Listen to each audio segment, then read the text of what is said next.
right, welcome in. Latest episode of that SEC podcast.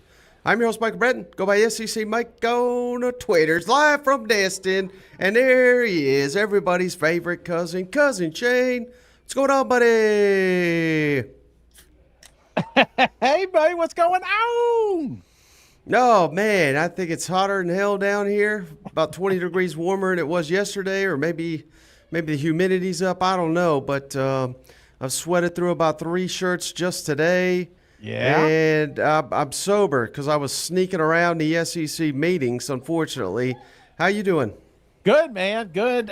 Went out there to the course today. Got me a quick 18 in. I'm going to give a shout out to quick 18?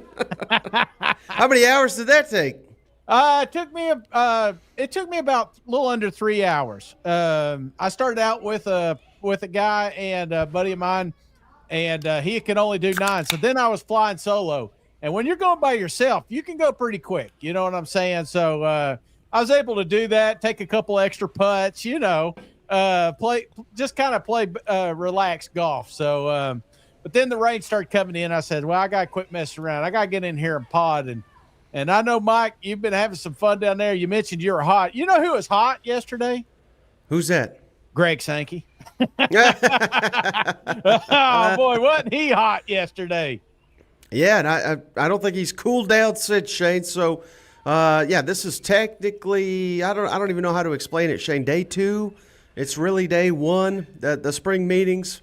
For those that don't know, hell, I didn't know when I was there. But so Sankey kicks it off yesterday, and you're absolutely right, man. He was cutting people off, asking questions. He doesn't want to be seen as this villain. I think everybody in the media hates him. I think all the people that are not SEC fans, I think they obviously hate him. But I still think he's doing a hell of a job, Shay. They may not let us in the building, but we're gonna kiss his ass till we get in there. You know what? He's the best. Absolutely, absolutely, man. Yeah, I think we were talking to Five Bob, and he was talking about books and stuff. Sankey, sends out recommendations. I haven't got those texts yet, but I keep waiting for the Sankey book recommendations. So, Free Dirt put on here. What's on the menu at Destin, Mike? So, I know you went. Did you go get you a fancy another Korean meal yesterday? Let me tell you, Shane. You thought I was mad? I spent over $450 on Korean steakhouse. Yeah.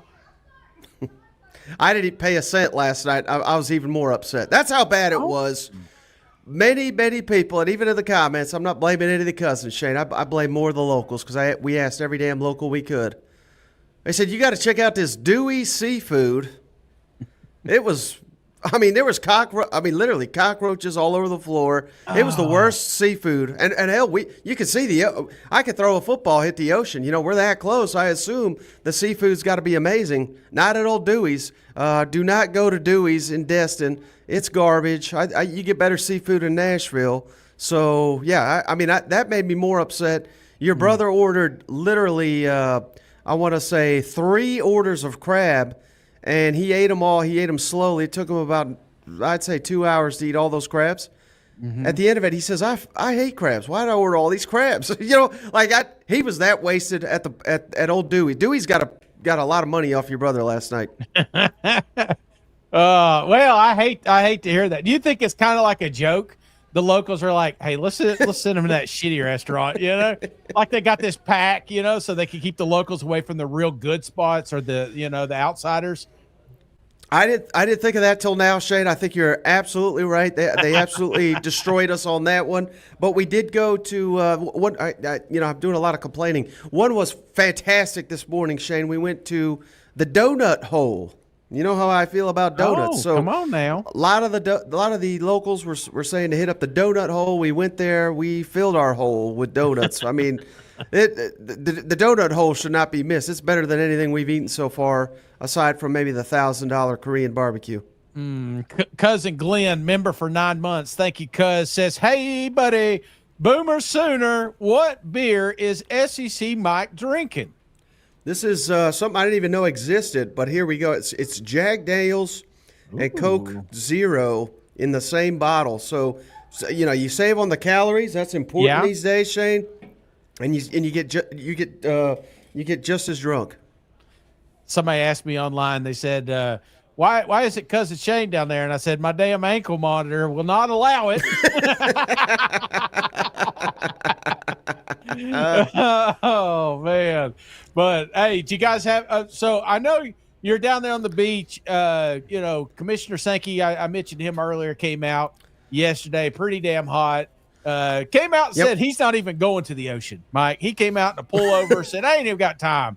Are we getting some action down there or what?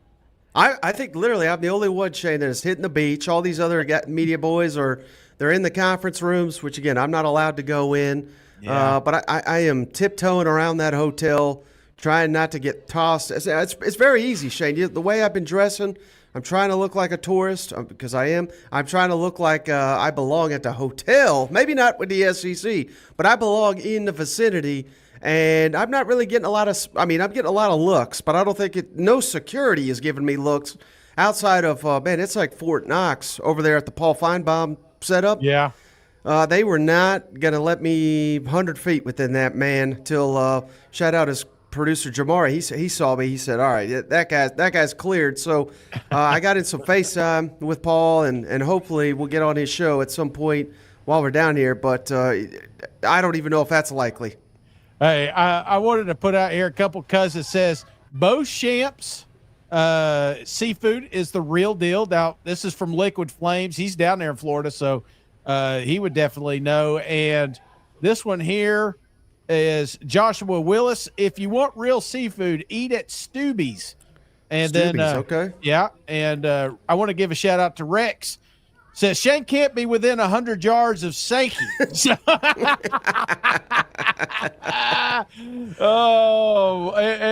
Free Durden wants to know if you're bent. How many have you had today? How many of them Jack and Cokes have you had? Oh, no, this is my very first one because, again, I'm not even getting in the event. Okay. You can't be the hammered guy that is like, why can't I get in here? It's like, yeah, they'll sit you real straight, but alcohol will be consumed now that I'm no longer over there in Destin, and I'll be back tomorrow as long as I behave myself. So, unfortunately, this is the first one I've had today. Well, speaking of first one, we got our first cousin gift, and who else than cousin JR gifting an SEC football podcast membership. Welcome to the family. Anybody got a name for me? This is my second time doing this. Anybody got a name for me? Here, I'll go down to the comments. See somebody's typing. To the family. The memberships in this podcast are brought to you in part by Cousin JR. Oh, well, we're getting a lot of food recommendations. Oh, Robert Jenkins. Welcome to the family. Yeah, thank you, JR. Thank you, Cousin Robert. Absolutely. Thanks, Cuz. The legend. Ken is correct, brother. So, the only thing, Shane? Yeah. It just hit me. The whole time we're sitting here like, man, we wish Shane was down here. How much? And I'll tell you, buddy.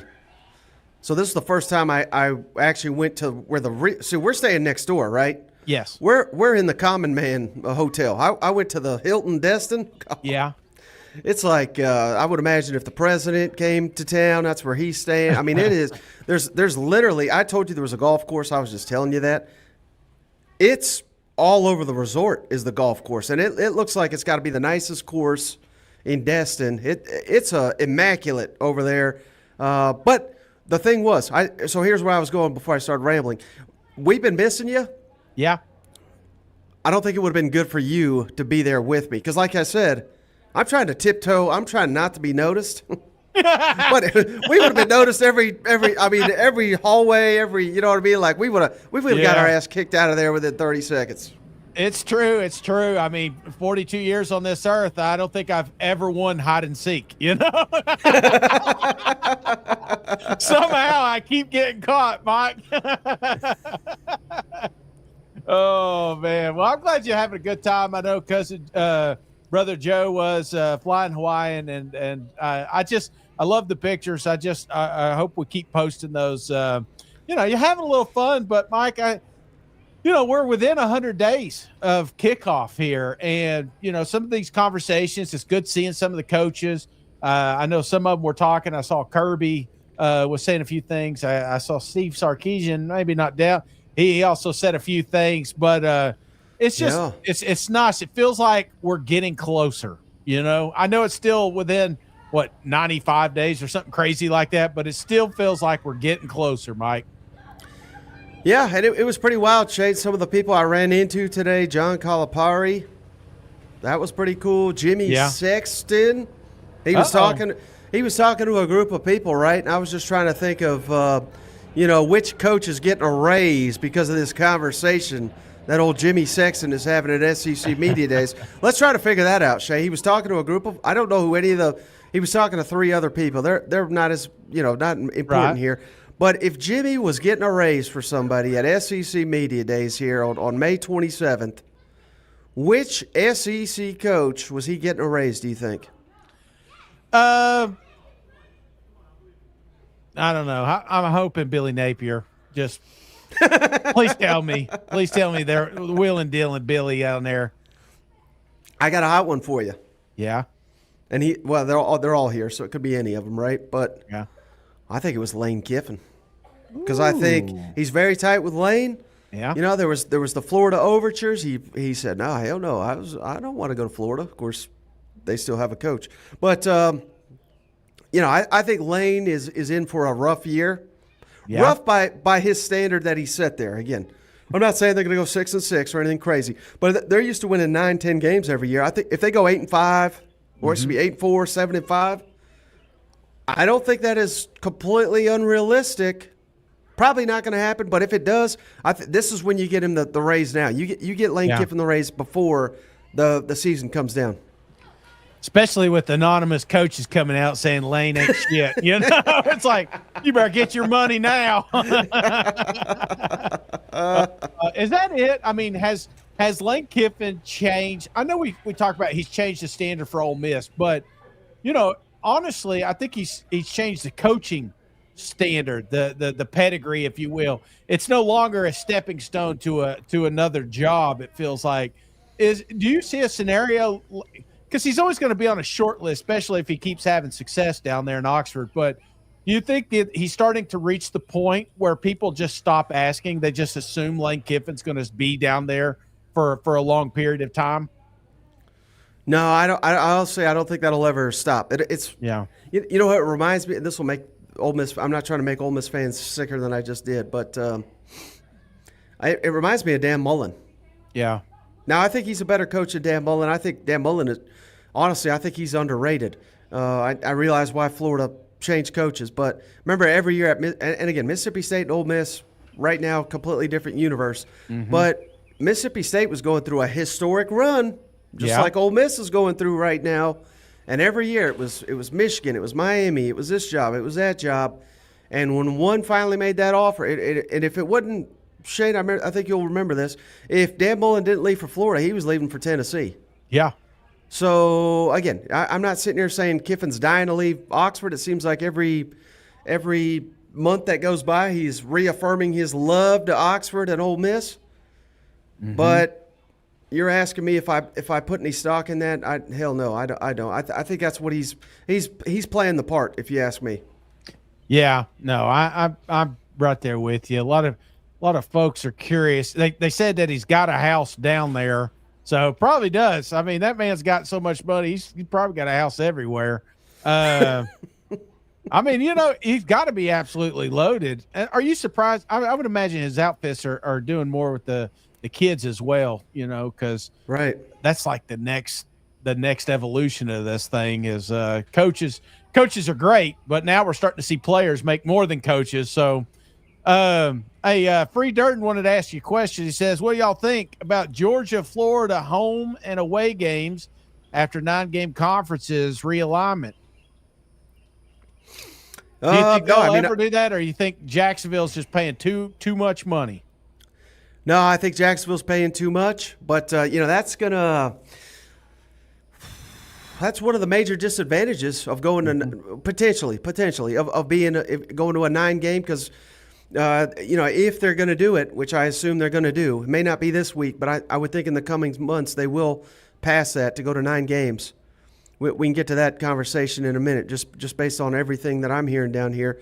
Mm-hmm. But, that's going to cause some years where Georgia and Florida only have, I guess it would be 4 home games in conference play. Mm-hmm. Conference, and then their like Texas that year may have 5. Is that fair to Georgia? Is it fair to Florida? Well, again, no, Texas is a bad example because they play Oklahoma at a neutral field. But literally everybody else, Tennessee, Ole Miss, Mississippi State, on and on and on. There's going to be years where they get 5 SEC home games. Yeah. And Georgia, Florida, Texas, Oklahoma, they'll have 1 fewer. So they're going to be at a little bit of a disadvantage if we go to a 9-game conference slate.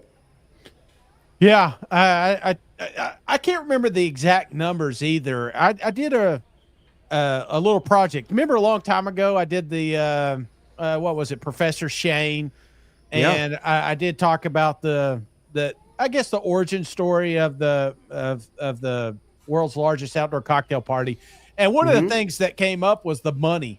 And again I'm kind of skewing this because this was back in the day, but if I'm not mistaken, I think Georgia was making about $2 million for every home game or something along those lines. Right. But obviously they'd make none on away games, but collectively they were making $3 million in Jacksonville. So it's simple math. You're saying, okay, I could take 2 every other year. I could get 1.5 every year. And that's why, honestly, this is not going to change. Oh, no, you missed this amazing comment from Cousin Tony. If anybody looks, there's a ship over Shane's head there. It does kind of look. Oh, jeez. No, I think it's way more than that, Shane, because that was like pre-inflation, I think when they play in Jacksonville, I think each team gets like $7 million. Yeah. So $14 million collectively, and they're going. So the stadium in Jacksonville is being renovated, right? Yeah. They're going to play 1 or 2 in Atlanta, and the Falcons are going to give them each, I think, $10 million. So yeah, I mean, all these coaches, I get it. They want all the home games. They've got to help recruiting, this, that, and the other. But are they going to turn down, $18 million? Yeah. No. They wouldn't do that in a second. You know what I mean? So no, that game's not going anywhere. Cuss ass. He said it's Sankey coming to get Shane. He's out to get everybody else, it seems like, doesn't it? Oh, true story. We had the bourbon bet, which I think we're officially retired since Coach Stoop sucks up there. And it's sad, but I really enjoy it. I love media days. I absolutely love seeing, some of our old friends, and it's just kind of good to catch up. But there's one in particular, Mike, in Lexington that I just cannot wait to see because he's usually bringing gifts. You know who I'm talking about? Nick Roush? That's right, Nick Roush. And he's paying up the last year, and he goes to hand me that bottle, and like 10 feet back is Greg Sankey. And I'm just like, no, don't do it. And he quickly put it in the bag, but and that's why I can't get into spring meetings. Thanks, Shane. I didn't drink it there, Oh, Mike. Well, hey, man, we got some comments. You didn't come here just to hear Mike's beach stories. We got some comments coming to you. I want to start off here with Sankey talking a little bit about Bama and the playoffs. So we'll discuss at the end of this. Challenges of teams 11-1, 12-0 being compared against teams with more losses. Were you surprised Alabama did not make the playoff last year? I don't know that I'd say surprised. I think that's one of the realities, but I spoke in July of media days asking how will a 9-3 team, and I use Georgia as a really good example given their 3 really difficult road games. How do you evaluate that against other teams that don't come anywhere close to that? And as I said, we learned something the first time through, and that raises the need for deeper analysis and understanding. If we're going to just incentivize wins, playing fewer winning teams can get you to more wins. Mm-hmm. I don't think that's great for football. I mean, to Ralph's question. So that's what Shane has been hammering home all off season, right? I've been saying. I don't know what Indiana's record was because I don't really care, but 11-1, whatever stupid record they had, beating Purdue, beating Maryland, beating Rutgers. Again, I don't even know if they played those teams, but that's basically what their schedule was outside of getting beat by Ohio State, right? So, yeah, I mean, there is. I think that is a totally legitimate question. That the SEC maybe, yeah. And again, I'm someone, Shane. I'm different than you. I'm not just SEC homer over here. I don't think Alabama deserved to get in. I don't think Ole Miss deserved to get in. But I can't argue with what Greg Sankey's saying right there. Yeah, no, and that's what there's a couple of comments. This was a heated. I mean, this kind of calmed down, but this seemed to be the theme was not the 9-game SEC schedule and the guaranteed, I want to use that quote, playoff spots, college football playoffs, over and over. This thing came up, but what Sankey's saying here, in my opinion, Mike, is he just wants the best teams.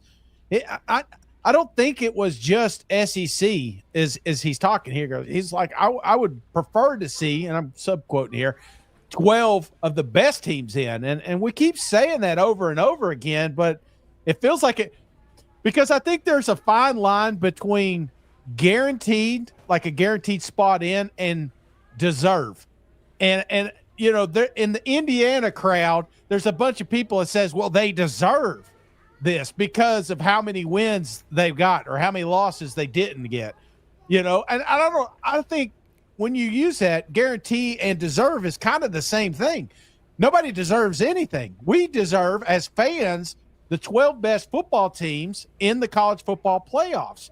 And I don't want a team that deserves to get in there. I want a team that should be there. Does that make sense? Yeah, it does. But that you hit on something very, very important there. I didn't realize this till I got down here, Shane, but there's this guaranteed 4 spots. Mm-hmm. I thought that meant because they're saying SEC and Big Ten guarantee 4 spots. Right. I thought that meant they could get 4, but they could also get 5, 6, however many. If there's 7 of the top 10 are from the SEC, all 7 get in. Mm-hmm. But according to Sankey, he's to say no. If it would be 4 guaranteed, and the SEC can't get a 5th. Yeah. So why? I don't understand why the SEC would do that. Do you? No, because there'll be years that you need the guarantees, I would imagine, but there'll be years that we don't, and we want the best in there. Right. So, yeah. So I mean, that's just so confusing to me. Now, how about this? Because there is, and apparently the SEC is totally against this. Yeah. And I don't think this is all very confusing because the Big Ten commissioner, he's not saying anything. They just held these meetings in the Big Ten, Shane. Mm-hmm. He didn't even speak one time. Greg Sankey is speaking every single day. Yesterday was Monday, Tuesday, Wednesday, Thursday. Greg Sankey speaking all those days publicly. So I don't understand why the SEC is the only one that is speaking. But when we say the SEC, it's really the Big Ten and the SEC are kind of making these decisions. But I don't understand why those conferences are not with. There's a model out there, Shane, where people want 5 conference champions to get into the playoff. Does that make sense? So SEC, yes. Big Ten, ACC, Big 12, and then the highest ranked small conference. Those automatically get in, and then the last 11 spots would just go to the highest ranked 11 teams. And apparently the SEC and the Big Ten are against that. But that makes all the sense in the world to me. It does make sense, but it's the 11, Mike, that I think when you have people making those decisions, and I am not trying to bring the BCS back, Mike, but I'm saying when you got 11 human beings in a room trying to discuss who gets in. I don't know how many people are in there. I just threw out 11, but you know what I'm saying? Like, who are the top 11? That's the problem I'm having, because it's almost like, I keep saying the same word, guarantee, but it's like when you're there, if you come out in the first selection show, as long as you win out, you don't leave. And I think that's a terrible idea. You know, if you're watching a team, and let's say, yes, they keep finding a way to win, but you're watching another team that maybe stumbled out of the gates earlier this year, not even used in SEC. Let's talk Ohio State. You know what I'm saying? You talk about a team that found itself late in the year. That's a team that should have been adjusted toward the end of the season based on how they're playing now going into a college football playoff. That's my concern. And I feel like that's what Sankey's saying here. It's almost like, again, these teams deserve a shot to get in there, but they're taken away from teams that actually could compete within that playoff. Right. So, like, we just keep using Indiana because that's just a perfect example. But maybe they beat like a 3-0 Rutgers, and you're like, yeah, that's a hell of a win. But then Rutgers goes 3-9. You're like, what the hell? That wasn't that good of a win. You know what I mean? While South Carolina beats the shit out of everybody they played the last 6 weeks. You know, again, I don't understand why they didn't get in, but I see it both ways. You know what I mean? Well, and that's what, you know, it feels like Sankey and company are just kind of dancing around it right now. They're telling you what they want, but ultimately it feels like they're not making the decision, but they're saying it. Maybe that's why Sankey's coming out here every day, because somebody needs to spearhead this thing. And if it's got to be him, he'll do it. But at the end of the day, it's better for the viewership, because nobody wants to watch a Georgia TCU game. You know what I'm saying? We got to see one of those already, but seeing a lot in the comments, Shane, Google AI, Grok, maybe they can pick the teams. Thoughts on that? Well, it's coming, guys. We're not even really doing this show. Yeah, this is AI, and the bit's just not loading up here. But how about cousin Trevor? Is Shane in another realm or dimension, or have I had too much cornbread help?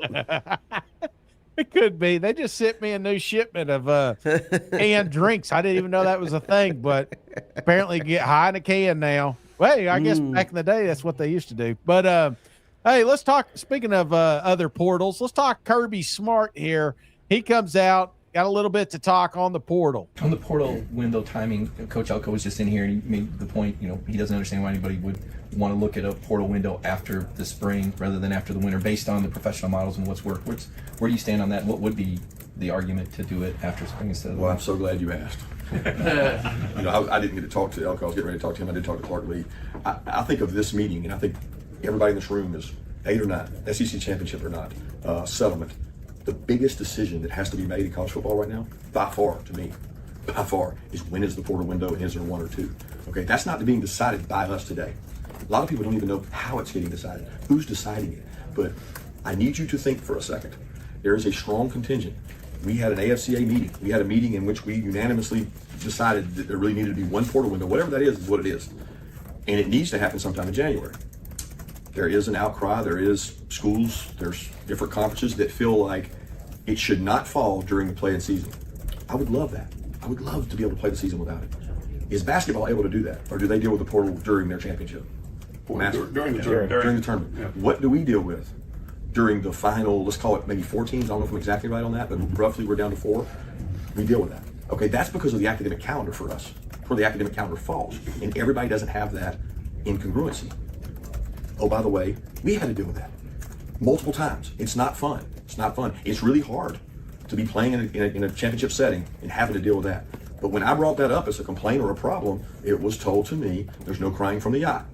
So if you're going to play in these environments, you have to be willing to do that. Now we can't do that. And then I got told, well, we have a cap year. Cap year runs July 1 to June. If the portal is in January, we can't manage our cap. We can't do our cap. Well, that's an accounting method you got to take into account.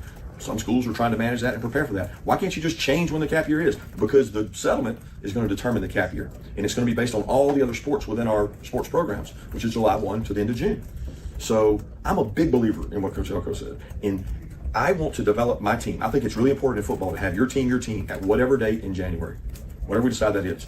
And then you work those guys out, you train those guys, you lift, you prepare, you do meetings, you do all this preparation, and then that's your team, right? Like that's your team. And I'm great with the money they make. I'm great with them being able to go in the portal. And if you ask kids when they would like to be able to go in the portal, they're going to say in January so they can go get started where? At their new place. But there's a large contingency that's growing now trying to push in April, portal, maybe May. They want to practice in June, have some practices in June. I want you to think about June for us. We have 10 days of high school camp in June. We believe in using those. Needless to say, I'm a proponent for a January, wherever it fits window. There's people saying we can't get our kids in academically. Well, they're getting mid-year high school players in that same academic window. It's happening everywhere. So I'm a big believer in that. And I think that's the decision that has to be made, at least from a standpoint of SEC and bigger picture, the country. Where is the portal window and is there? Uh-oh. Hey, there he is. Oh, no. Oh. Change my camera here. You hit the wrong portal. There he is. You got me? Yeah, got you. Oh, boy, Kirby had some. Look, I like this one. Paul put Mike making Shane grow up and kind of Got lead. me? Yeah. Good God. Get with it, Mike. I hear you. Everybody hears you. This kid. Sometimes I feel like I do it all. There he is. I'm gonna waste 15 seconds of airtime right here. Wait. Hey, while he's messing around with that, I want to show you guys something. So this golf ball, tailor-made. I found this out in the woods, looking for another ball of mine. Never found it, but it doesn't matter. The next day, I took it out there and I shot a 97. First time I ever broke 100. So I just wanted to say another ball retired. Can't really see it because, okay, there it is. Nice little ball. Honestly, I didn't use it too often after that because, I mean, it's got all these colors. It's tough to find. And if it's in the woods, no wonder the guy, whoever lost it, thank you, whoever bought it. I think he put his initials on here. But he's famous now. He got a 97, and that was a big deal. Mike, are you on? Well, he's not. So, Paul, I think this is hilarious. Mike making Shane grow up and kind of lead these shows is like watching your kid grow up. I think that's a great comment. In fact, I've never asked since maybe the first year. I've never really asked my mom to watch a show, but I think I'm going to send her a text after this saying, hey, you really need to check this one out because it's probably the smoothest show that's ever been ran here. 97, is that good? No, it is ultimately not. 72 is what you want to get. And unfortunately, it's like, but it is good. I don't want to say it's not good. It's a milestone to break 100. And honestly, after I hit the 97, I got the 98. Feels like 98, good number the next day. But then I messed up. I went to a golf pro. He's supposed to help me with my swing, and my grip was all over the place. If anybody's, I mean, that's like the number one comment in the videos. It's like, Shane, your grip is shit, yada yada yada. And I had no idea. I was like, I'm gripping it pretty good, I thought, but what they meant is hand placement. And so he got me corrected. And I'm all over the place. So it's I'm not breaking 100 right now, Mike. But glad to have you back. Yes. Good to have you back. Sorry about that. I don't know what the hell happened there. Technical difficulty. I think that was Sankey sabotaged us. No, Sankey's amazing. He would never do such a thing. But that was that clip, Shane. I know it was a little long, but I thought it was very, very, very important because I had never even thought of that.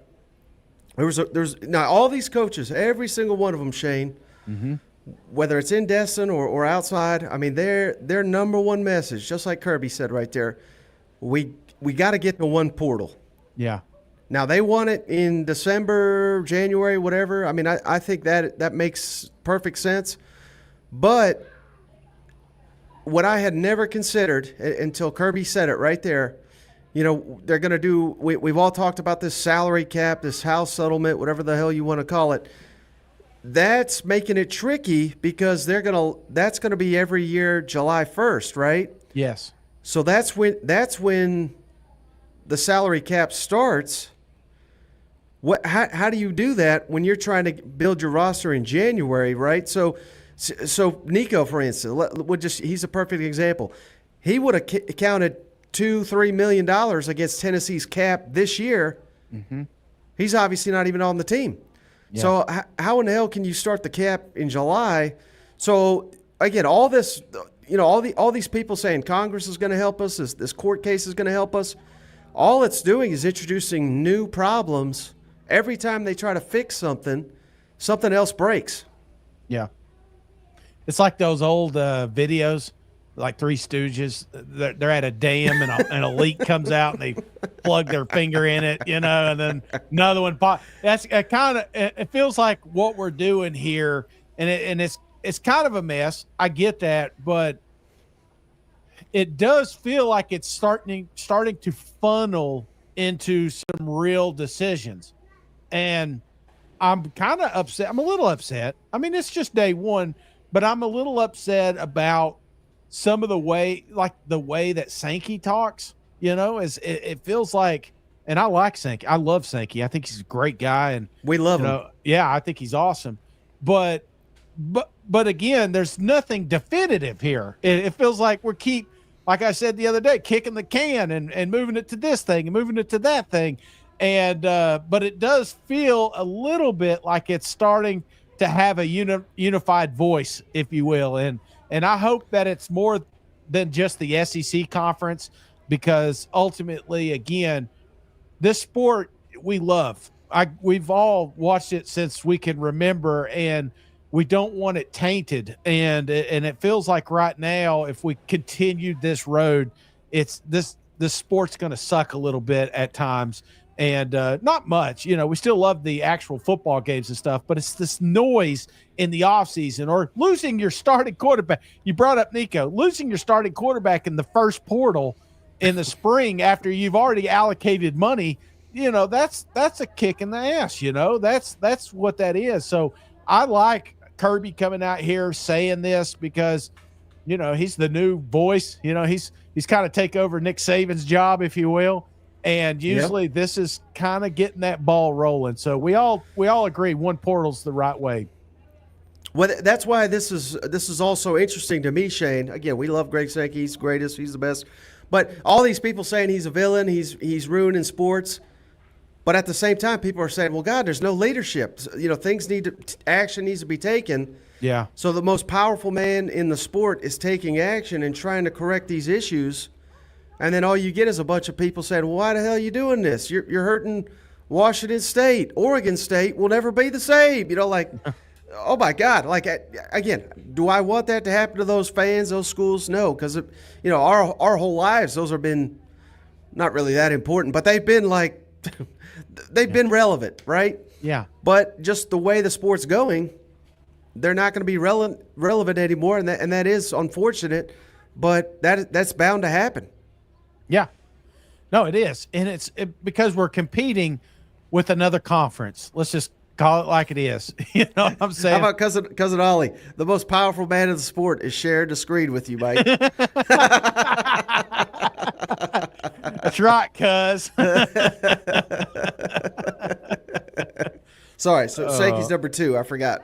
Yeah, no. Yeah, Sankey's great. And I just, you're going to get ridiculed, and there were some dudes in there, if you listen to that whole Sankey deal, that were kind of teeing him up. They were looking for a headline in May is what they were doing. And it kind of sucks, but again, it's getting the noise out there.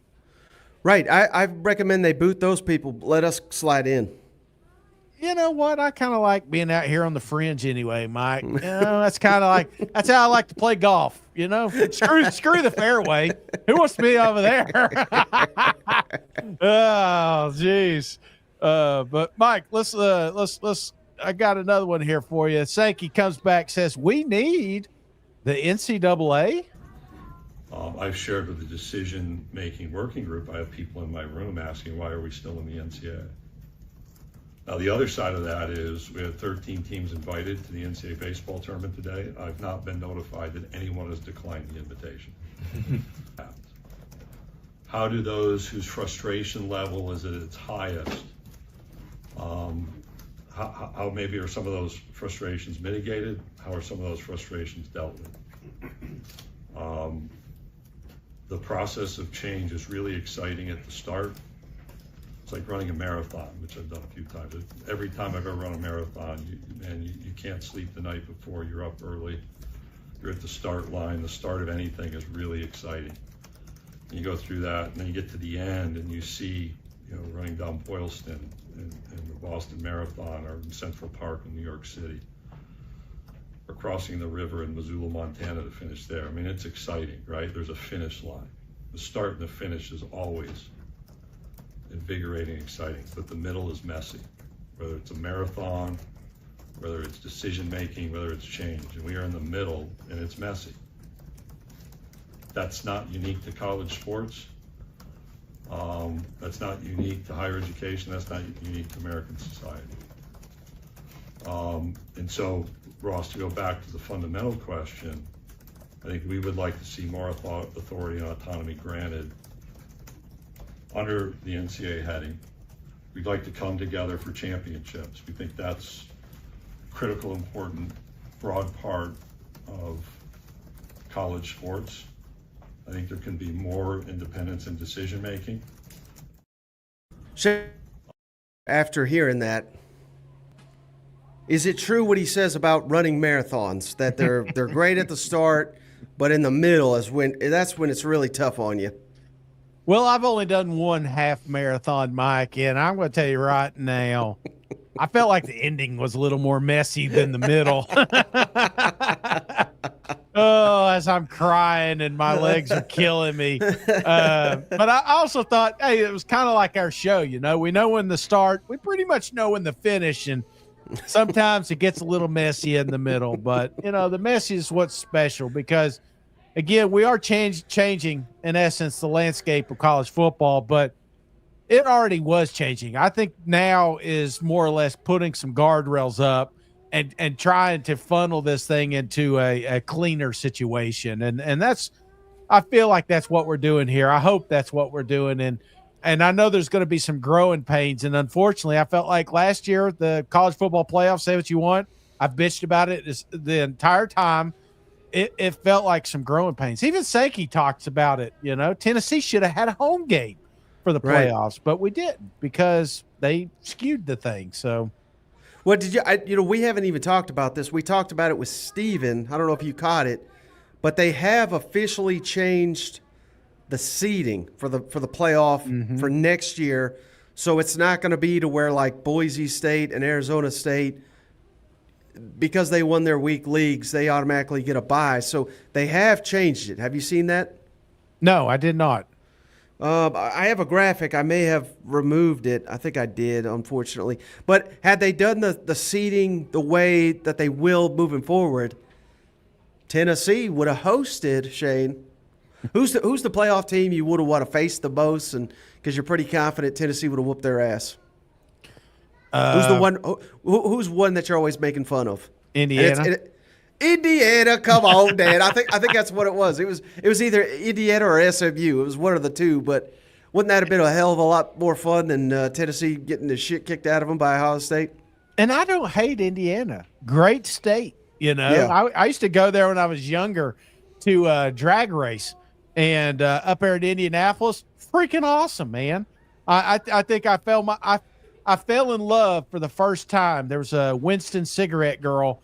There's like a group of them. So we had them old little cameras, you know what I'm saying? You wind up and stuff. My mom gave me one, and the guys, we went up there. Well, I didn't think anything about this camera once she published it. Wait, can I guess? Can I guess, Shane? So yeah. About how many photos does one of those hold? Do you remember, like around 20? Let's say 20. Yeah, let's say 20. Over under, Shane, photos of that woman, I'm going to say over under 13, and I'll go the over. There was a crew of them, and it was over. I would say it was about 16, And then I remember there was this huge chicken sandwich.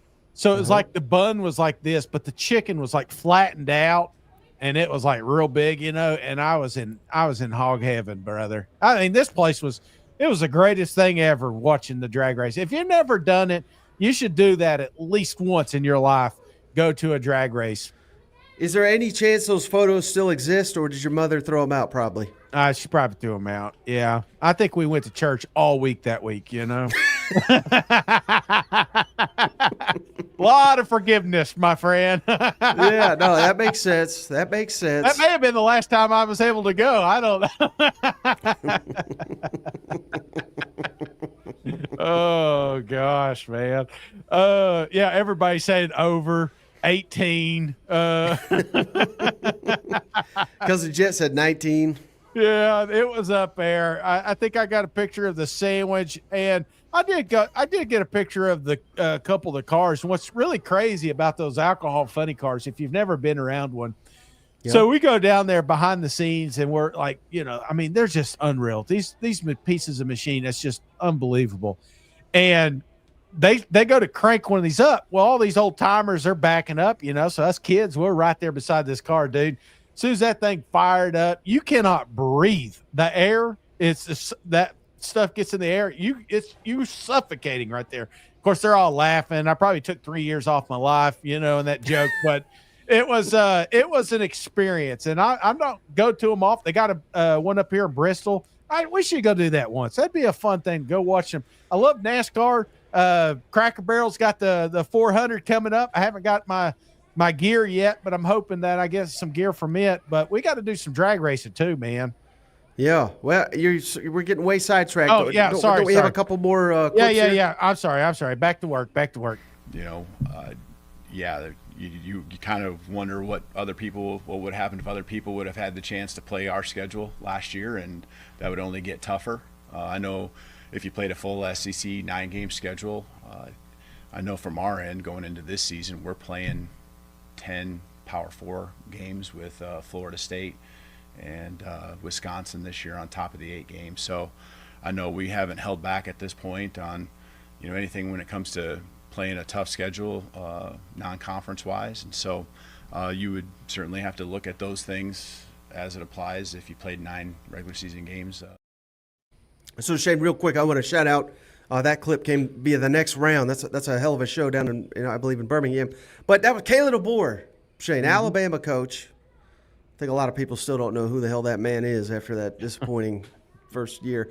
But what thoughts on what he had to say, Shane? I mean, hell, he's saying, God, Alabama. What a time to be alive, Shane, where the Alabama coach is making the excuse that our schedule's too hard, and if other people had to play our schedule, maybe they wouldn't have made the playoff. Could you ever imagine Nick Saban making these damn excuses? No. Now Saban bitched a lot. Let's not act like he was above it, but no, it wasn't so much excuses on performance. It was maybe excuses about upcoming situations. They need to fix this. They need to do that. But yeah, I need to move on. I need to move on from 24. It was tough, watching my Vols lose. It was tough watching, South Carolina not get in. It was tough watching Alabama not get in, Ole Miss not get in. And it wasn't that I was so upset that they weren't there. I was upset who they thought should be there. And I feel like me and Sankey, my best friend Sankey, I feel like we're on the same boat here, and we can't say it enough. So, if I got to spend an extra 5 minutes just to let you know Indiana should not have been in there, I will do that. Hey, Shane, you know how I know your brother, who I paid for his trip down here, he's staying, he's helping the show. Yeah. You know how I know he doesn't even watch the show? How's that? He's texting me right now. Hey, who's that hot guy in the blue shirt up there on the deck? Like he doesn't even care we're doing a show. He's trying to distract me. You know what? No, I love it. He posted earlier. It's the only way he can get on the show. Dude, it was the first comment I've seen from him this year. So, gotta love him. Gotta love him, man. I've got one final clip here, Mike, and this one was not so much media day related, but if you'll recall, a couple weeks ago, news broke about Texas having $40 million to spend on their team, and Sark, he was not happy. It was a little bit of irresponsible reporting, right? It was one anonymous source said that's what our roster was. I wish I had 40 million on our roster. We'd probably be a little bit better team than we are. But the idea to think that a lot of other schools aren't spending money to get players. I mean, it's the state of college football right now. It is what it is. And hey, we're fortunate. Don't get me wrong. We've got great support. Christo Connie, our athletic director, does a fantastic job and on our donors. And hey, people are excited. And we've been to the CFP 2 years in a row. And we've had, 20 something guys drafted the last 2 years. So it's been great. It's been a great run. I wish I had about another 15 million or so, though. I might have a little better roster, but so get two or three fullbacks for 15 million. What's crazy about this day and age that you guys operate in, and I've watched this for 25 years now, this whole, like, the evolution of Twitter and social media and podcast, one guy writes an article from an anonymous source that says that's what our roster is. Mm-hmm. Everybody ran with it, and I'm talking real publications ran with it, and it was like, that's what's going on at Texas. Nobody asked me one question. Like, okay, sure, but if that's what you think, that's fine. If that's the narrative you want to paint for our team, that's fine, whatever. And this came via SXM College, so if you want to see the full video there. But I just thought, he comes out, he says, it was a little bit of irresponsible reporting. I wish I had $40 million on our roster. We'd probably be a better team than we are. I wish I had another 15 million or so. What do you think, Mike? Shade, I think, we didn't catch the whole interview there, but poor job by the interviewer, whoever it was. I'm sure they're fantastic at their job. But he said, "Hey, no one asked me, right?" He should have right there. You ask, well, what is the NIL budget? Yeah. And if he doesn't tell you, then you say, well, what the hell? You just said that ain't the budget. No one asked. Right there, you put him on the spot. I'm surprised they didn't do that, but I don't know. I mean, hell, I have no information on it, but I would think that's, Bobby Burton, our guy Bobby. I may get an interview on him with him here tomorrow. He said it was around 30 million last year. Yeah. So, and now they got extra 25 with this, salary or 20 million salary cap. I don't know, man. I think that's about, if I had to guess, I'd say it's closer to 40 million than it is 30 million. Yeah. Because and we've said it on this show, there's another school in the SEC that is apparently spending around that much, if not more, and that's LSU. I think it's funny. Hookham says it's actually 39. Well, what I think is funny is like, okay, let's just say, using his math, he said 15. He wished he had 15 more, so that would put him at what, 25? So he said, let's say 25 million for this roster. Yeah, which is still a lot of money. How much do you think? How much do you think Arch is making by himself? Because that's not going to be counted in this NIL budget. He's doing his own spiel. But do you think that it's closer to 10 million at least? I think it's a little less than that. I think it's I really don't know. But I'd say it's around 8 million. Yeah, I'm seeing quite a bit of ads with old Arch in it. So I would, let's just say it was 8. So then you calculate that in, which we're not counting, and then all of a sudden you're at 33 million. So yeah, those poor Longhorns, I don't know how they're doing. I don't know how they're getting by, Mike. Oh man, they're eating a lot of. I'm sorry. Here's the number one thing people are talking about, just so people get it. Yeah. Because we're all hoping there's an 8 or 9 game decision, right? Yeah. Nearly everybody down here is saying they're not going to make a decision until they know how the playoff is going to be structured. Yeah. And I think we all assume it's going to 16. I don't see there's any way because of the money and everything I don't think there's any way it doesn't get expanded, so, and they're probably not going to do 14. So let's just assume 16. But how are they going to get those 16 until they figure that out? I don't think the SEC is going to go to 9 games, if that makes sense. Yeah, and it's sad. It really is. When will we find out about the college football playoffs? When is that meeting going to happen? I think June or July. So we won't have to wait long. Yeah, okay. We'll know it. I just wish they'd hurry up and do it, Let's see, it's so backwards. Just come on, Does it not somebody in the meeting said, hey, why don't we do this first before we get all these guys together? But the SEC doesn't control all the playoff. You know what I mean? No, I get that, but they should have.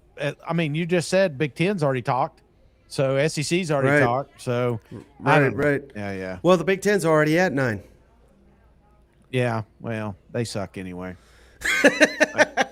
It is what it is. I haven't seen any Buckeyes in here today, so I could say that. So someone said they had the Big Ten meetings, and there was one. I don't know if it's true, but I heard there was one reporter at the Big Ten meetings. Yeah, because why would you want to go? And here there's probably 100. Yeah. Well, yeah. Media Days is unreal, and I thought it was awesome last year. But I think that it was a little skewed because it was all the way down in Texas. I feel like when we get a little bit closer to Atlanta, that place is going to be absolutely jumping, and the buzz will be on the floor. I think every day I was looking at the coach breakdowns again. It's going to be action start to finish. So I think you're still going to get some news down there. Sakie's going to talk in a little bit, so we'll be sure to get those clips. But Mike, we're closing up on 60 minutes. Is there any final words you'd like to say to the Cuzzos out there? Well, I'm sorry I missed. Lane Kiffin apparently spoke. Yeah. I'm not 100% sure what he said, but I wonder if it was. He usually uses these opportunities to say something of interest. All right, here we go. I just quickly looked it up. Lane Kiffin, the best system would be 16. He's talking about college football playoff. Mm-hmm. And it would be the best 16. So Lane Kiffin wants like 1 through 16 to make the college football playoff. Interestingly, that would have made it to where he would have been in it last year. Thoughts on 1 through 16, like Lane Kiffin wants? I think it doesn't matter. You could tell me 12, you could tell me 16, you could tell me 4. If I felt like the best 4 were in there, I'm cool with that. But if you're just throwing more teams in there just so that we can give the I deserve to be in teams in, then that goes back to what we started the show off with. I don't need that. I don't need that in my life. I don't want wasted games, possible injuries, shit like that. Let's get, whether it be 12, whether it be 16 of the best teams in there, let's let them duke it out, and then we can crown ultimately who we think is the national champion. All right, and then one other question for you. Yeah. So they've got some kind of exclusive dinner, drinks. It's like it's the presidents. Yeah. It's the coaches. I think media, but probably credentialed media, are allowed to go, and it's like they literally close off the pool area of the Hilton. Yeah. Should I try to sneak in there? Oh yeah, absolutely. Why wouldn't you? You can get away with it. They may kick us out of media days. No, don't do it. Don't do it. No, ain't worth it. Ain't worth it. You mentioned Lane Kiffin. I'm surprised we've not talked. Can you see this? Oh yeah, I can see it. Look at those lovebirds back at it. Soulmates. Did he fire that tweet off, or did what's his name? Oh, what's his name? Bill's girlfriend. Did he fire that one? Oh, Jordan? Yeah. Oh, soulmates. Oh, it's so sweet. It's so good, man. College football brings everybody back together. So he does. It does. I can't wait to see you, my friend, and be sure to get some more pictures of wonderful, delicious seafood and down there in Destin. I hope you find it. You're probably not going to, but I appreciate all the cousins hanging out with us. The thumbs up really does help us out. Have those notifications on because if something crazy pops off, whether Mike's drunk or not, we'll be on here to talk about it. And we look forward to seeing everybody tomorrow. So anything else for you, Mike? No, I'm just I'll be trying to be on my best behavior. I'm going to try to get some good work done down here. No promises. We miss you, buddy, and appreciate each and every one of you for hanging out. Sorry for the technical difficulties, but we'll catch you on the next one. All right. See you guys. Go Ball. Hey, bud.